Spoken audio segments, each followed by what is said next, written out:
Hello, we're going to talk about the Saenz Hook. First, excuse me for my broken English and my strong Latin accent, but the good thing is that the slides have text. Okay, we're going to talk about the Saenz Hook.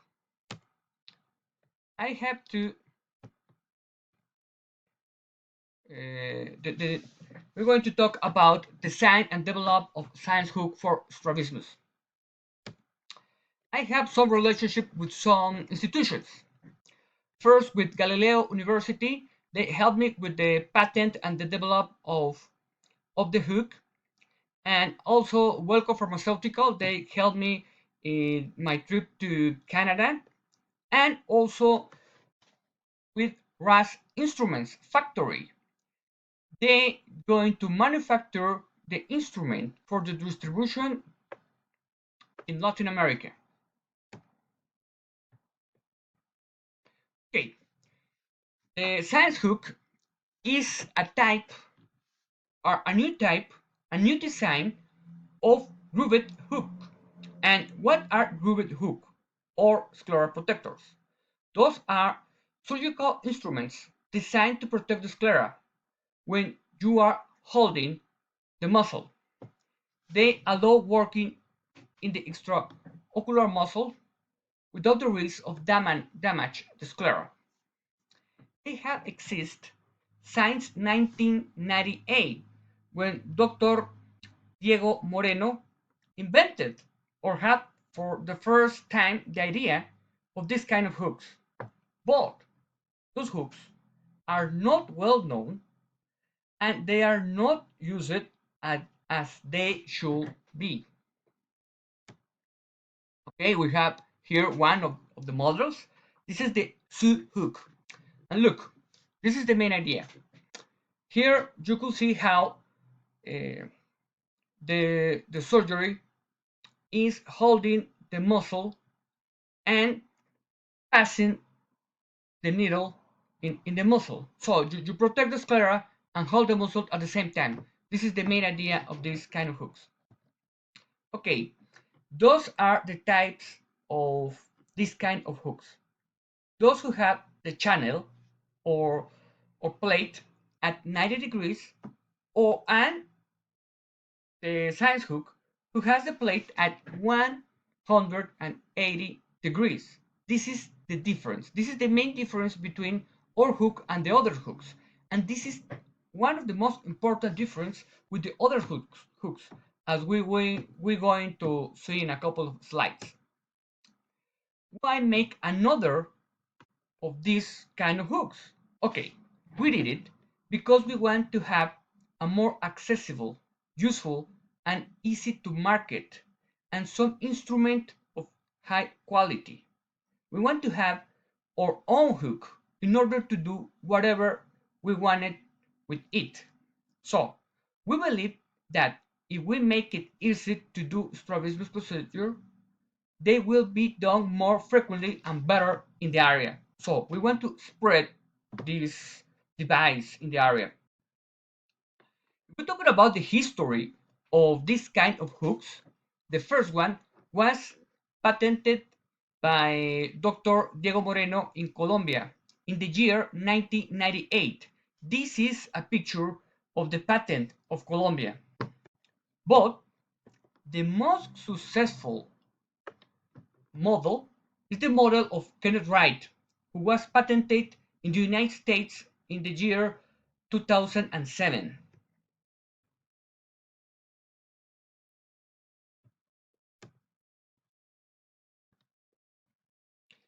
Here are some of the models. Here's the Sue hook in my left, the Wilson Bacamara hook in the bottom, and the Chinese version of the hooks here in the right. So, and there are more, as I told you, there are many models. But if you look to all the models or all the other models, all have the channel at 90 degrees.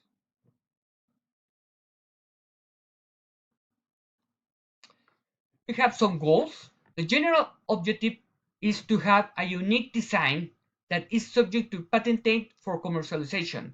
And we have some specific objectives. First, design a hook that meets the basic functions of all the hooks of this family of hooks. Make it ambidextrous. And in addition to retro implants, we want an instrument that facilitates procedures in the body, in the belly of the muscle. Something that is important in procedures as application or Nishida type transposition. We have the help and the support of Galileo University, Grupo Asunción Sur, Pan American Institute Against Blindness, and Rudy Gutierrez Clinic. This is our international patent.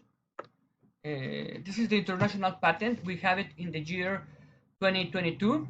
It was patented in Geneva, and this is how it appears if you look for the patent in the internet.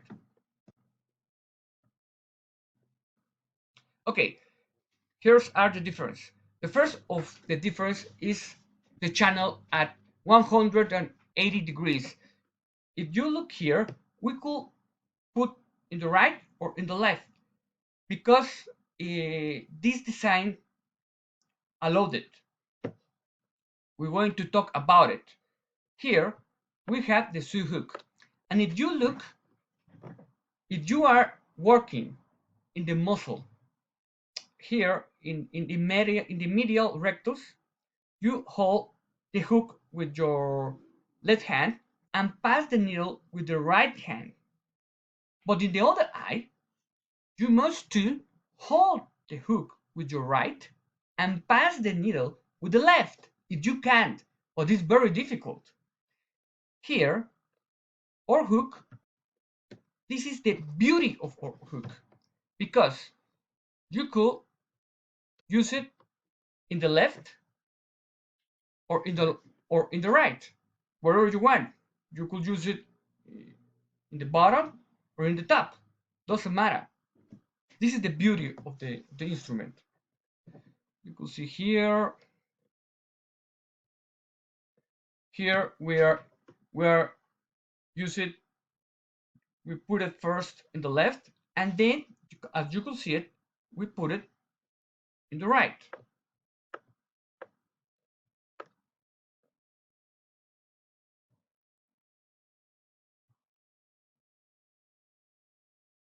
And work the same. Okay, there's another difference. We have this, the platform or channel is aligned at 39 degrees and attached to the rest of the instrument with an arc. It make it very easy to work in the belly of the muscle and also work in very difficult places. Here is the uh, some to have some idea of how it works. And here we are doing a Nishida application. Okay, you see here the muscle is very tight and it's very difficult to pass the needle without help.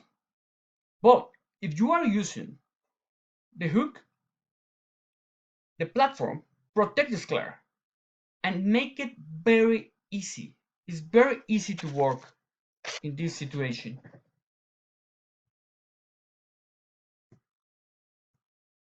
And here's another example of this utility. Here we are using in a very tight muscle in application. We have to put the suture at 10 millimeters, but we have a very small incision and with a very tight muscle. This is very difficult without help, but you can see here that is very easy. Some of the things that make it very easy is the arch. This arch make it very easy to put the plate in the bottom of the incision.